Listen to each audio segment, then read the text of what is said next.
आज 10 महिन्यांनी तो परत येणार. अख्खी रात्र तिची कड बदलून बदलून विस्तरली.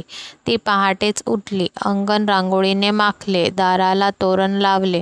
घरभर रंगीबेरंगी फुलांचा सडा बहरला.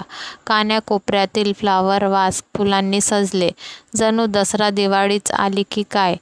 पहाटेच देवाला साकडं घातलं. घरभर उदबत्तीचा सुगंध दरवळला. निशिगंधाच्या सुवासाने त्यात आल्हाददायक भर घातली. घर स्वर्गासारखं चहकत होतं. अगदीच ये मौसम का जादू है मितवाची फिलिंग तिला येत होती. गालातल्या गालात मग मोगऱ्याची कळी हळूहळू खुलत होती. त्याला आवडणारा चमचमीत स्वयंपाक तयार होता. मधुचंद्राला त्याने गिफ्ट केलेली त्याची आवडती लाल रंगाची साडी तिने नेसली. तिची गोरी काया आणि सरपातळ कमर त्या लाल रंगाने अजूनच बहरली. कमरेखाली विळखा घालणारे लांब गोल्डन केस मोकळेच ठेवले. गोल टपोऱ्या डोळ्यांना काजळाने समृद्ध केले. मॅचिंग बांगड्या घातल्या. सगळा साज शृंगार करून ती त्याच्या आगमनाच्या प्रतीक्षेत होती. 10 वाजता तो पोचणार होता. एवढ्या दिवसानंतर त्याला भेटण्याची हुरहुर घरालाही लागली होती. एरवी पंख लावून पळणारा वेळ आज आळसाने निजला होता. कट्टाकटेना क्षण क्षण जड जात होता.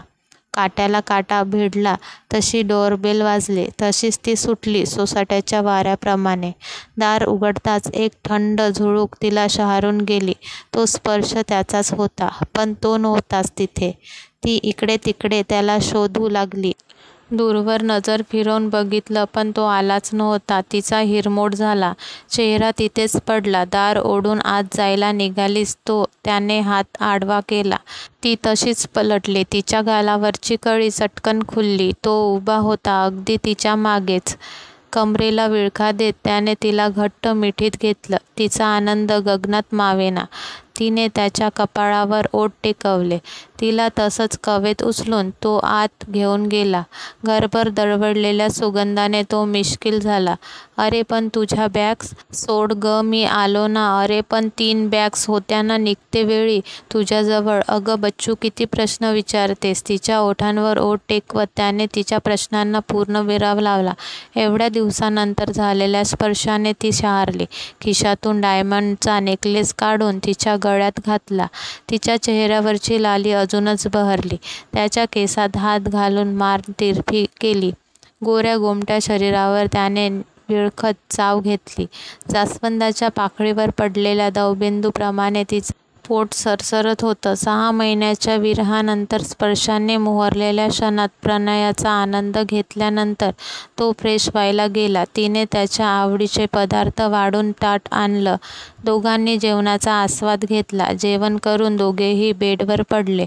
त्याच्या उजव्या खांद्यावर तिने मान ठेवली. स्वर्गाची अनुभूती देणारा तो क्षण होता. एवढ्या दिवसाच्या जुन्या आठवणीच्या गोष्टी रमल्या. तेवढ्यात तिचा मोबाईल वाजला.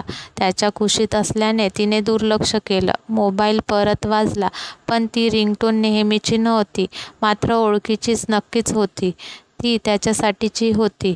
क्योंकि तुम ही हो, जिंदगी अब तुम ही हो. परत सेम रिंगटोन वाजली. ती लागलीच बेडवरून उठली आणि हॉलमध्ये ठेवलेल्या मोबाईलकडे वळली. मोबाईल हाती घेतला. त्याचीच रिंगटोन होती. नावही तेच, प्रिन्स. हो, हा त्याचाच फोन. पण हा मला घरातल्या घरात फोन का करतोय? अगं बाई, मोबाईल हरवला तर नाही ना? ती धावत खोलीत गेली. बघते तर तो नव्हताच खोलीत. ती त्याला आवाज देऊ लागली. मग प्रतिसाद शून्य होता. तीच रिंगटोन परत वाजली. तिला वाटलं तो गंमत करतोय. तिने लागलीच फोन उचलला. Hello Mrs Dikshit. हो मीच. हृदय झोक्याने धडकू लागलं. Sorry to inform you. सकाळी झालेल्या आतंकवादी हल्ल्यात सर शहीद झाले. ओ दादा, कसली वाह्यात मजाक करताय. माझा नवरा आतापर्यंत सोबत होता माझ्या. एवढं बोलून तिने फोन कट केला अन घरभर शोधू लागली. त्याला मोठ्या मोठ्याने हाक मारू लागली. अहो अहो, पण तो कुठेच नव्हता. ती अनवाणी पायाने दूरवर गेली त्याच्या शोधात, पण तो भेटलाच नाही. आगमुशा रडत ती घरी परतली आणि खोलीत गेली तर ज्या जागेवर तो झोपला होता तेथे मोरपीस होतं. ते मोरपीस आठवीत असताना तिने त्याला दिलं होतं. मोरपीस काळजाला लावून ती मोठ्याने रडू लागली. थरथरत्या हाताने तिने लगेच टीव्ही लावली. त्यात हल्ल्याची बातमी सुरू होती. तिच्या पायाखालची जमीनच ढासळली. तो जाताना ते मोरपीस घेऊन जायचा सोबत आणि आला की त्याच्या डायरीत ठेवायचा. सगळे तार जुळत गेले. हृदयाचा ठोका वेगाने पळू लागला. सरसर डोळ्यांना धारा लागल्या.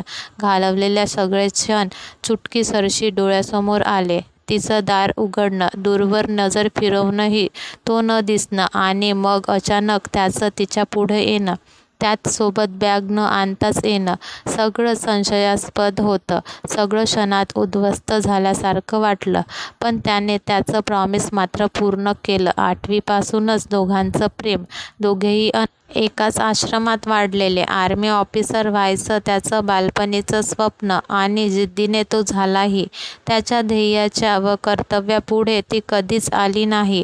लग्नानंतरच्या कित्येक रात्र तिने रडून काढल्या, उपाशी झोपून काढल्या, आठवणीत त्याच्या अश्रू गाळून काढल्या. पण आपल्या प्रेमाला तिने कमजोर पडू दिले नाही. देशप्रेम त्याच्या रक्तात भिनलं होतं. त्याच्या आणि देशाच्या प्रेमाआड तिला तिचं प्रेम येऊ द्यायचं नव्हतं. ती अनाथ, तिचं सगळं काही तोच. अगदी लहानपणापासून अनाथ आश्रमात तिने त्याच्यात देव शोधला होता. दोघांचं एकमेकावर जीवापाड प्रेम. तो नेहमी एकच बोलायचा, आईचा चेहरा तर बघितला नाही. ही भारतमाताच माझी आहे. तिच्यासाठीच मी माझं आयुष्य वाहेल. पण ए बच्चू, तिरंग्यात लपटून यायच्या आधी तुला प्रेमात नक्कीच रंगवून जाईल. त्याचं भाष्य ऐकल्यानंतर ती ढसाढसा रडायची तो तिचा एक अश्रू मोतीप्रमाणे मुठीत जपायचा. मी सदैव राहील तुझ्या हृदयात म्हणून घट्ट मिठीत घ्यायचा. एक एक क्षण आठवून तिला गहिवरून येत होतं. त्या मातेच्या पुत्राने आज दोन्ही नात्यांचा मान राखला होता. शहीद होऊन मातेचं रक्ताशी असलेलं नातं जपलं होतं आणि गेल्यानंतरही बायकोला अंतिम भेट देऊन प्रेमाचा मान राखला होता.